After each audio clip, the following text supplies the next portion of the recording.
Bonjour à tous, j'espère que vous allez bien. Aujourd'hui, on se retrouve dans une nouvelle vidéo. On va parler d'une convention que vous ne connaissez probablement pas, qui s'appelle le Rodrigo. Alors, pas de panique, il ne s'agit pas d'une convention mexicaine, contrairement aux apparences, mais simplement d'une contraction entre le Rodrigue et le cachalot.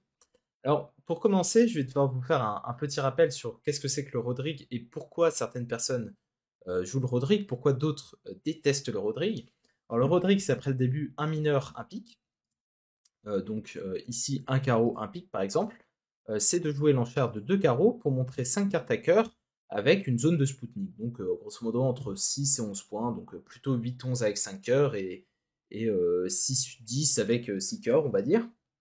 Et l'intérêt, c'est de pouvoir éviter de faire des contre-Spoutnik avec ce type de main, parce que bah, c'est tout de suite plus difficile de trouver les fits. Par exemple, si ça se passe un carreau, un pique contre deux piques, ici, bon, on voit que ça devient très difficile de trouver le fit cœur en nord-sud, alors qu'on a un très bon contrat à jouer dans cette ligne, à cœur.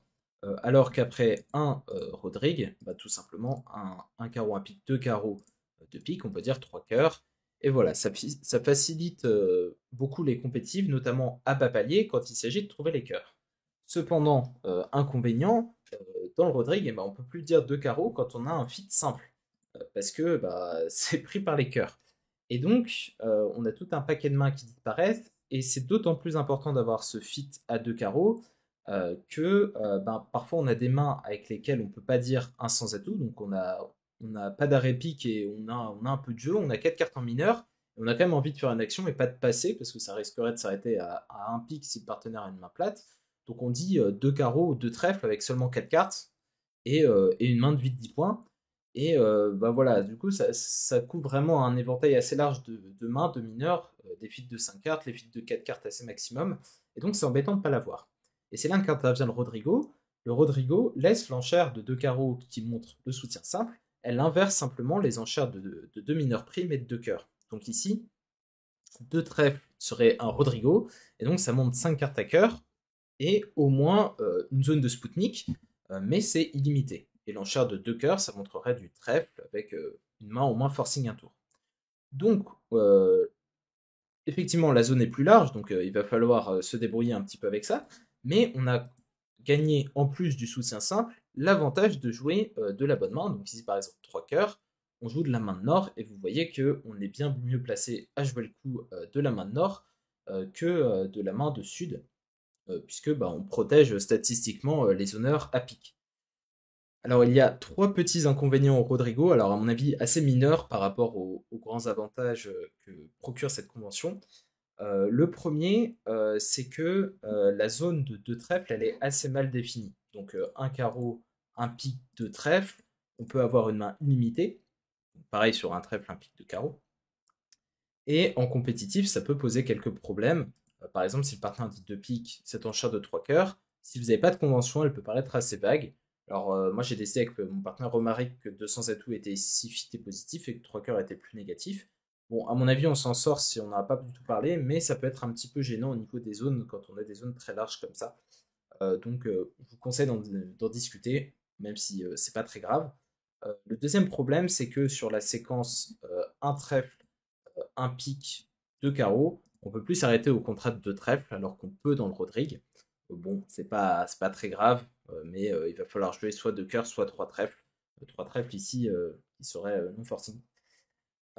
Et enfin, dernier petit point, on a un petit peu moins de place sur l'enchère de deux cœurs qui montre donc ici du carreau forcing ou un carreau, un pic de cœur qui montre du trèfle forcing. On a un petit peu moins de place, mais bon, franchement, ça sert pas à grand chose. On a toujours le cupid à deux pics, etc. Donc, pas très problématique à mon avis. Alors, si vous aimez bien le Rodrigo, vous pouvez aussi jouer le Rodrigo généralisé. Youhou.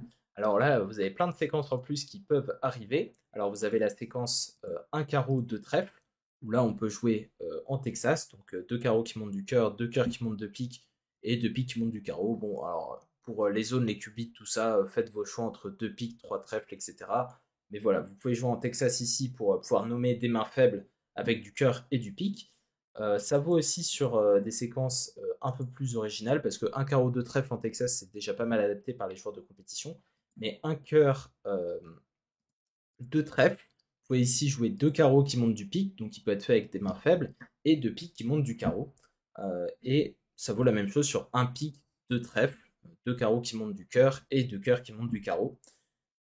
Et enfin, vous pouvez utiliser le palier de 3 dans chacune de ces séquences. Donc sur un carreau, un pic, vous pouvez jouer dans le même esprit que le cachalot, que 3 trèfles montrent 6 cartes à cœur limite. Donc si vous jouez le cachalot à 3 paliers, c'est un carreau, un cœur, 3 cœurs, qui montrent 6 cartes à pic et une main limite. Bah là c'est un carreau, un pic, 3 trèfles, donc pareil, un palier au-dessus, 2 trèfles montrant du cœur, 3 trèfles montrent aussi du cœur, mais avec une main limite. Et ça marche pour toutes les séquences que j'ai citées précédemment. Donc par exemple, euh, un cœur, 2 trèfles, 3 carreaux, ça montrerait 6 cartes à pic et une main limite. Donc voilà, vous avez tout pour jouer désormais le Rodrigo ou le Rodrigo généralisé. Je vous invite à jouer cette convention parce que je pense qu'elle a un très bon rendement et c'est très agréable de jouer que le contre Spoutnik montre exactement 4 cartes à cœur. C'est vraiment très bien en compétitive et vous ne perdez pas votre fit mineur et vous pouvez le généraliser à tout un tas de séquences comme ça si vous avez envie, ce qui honnêtement est pas très compliqué à mon avis. Voilà, j'espère que cette petite vidéo vous a plu et puis on se retrouve une prochaine fois très bientôt pour de nouvelles aventures. Salut tout le monde.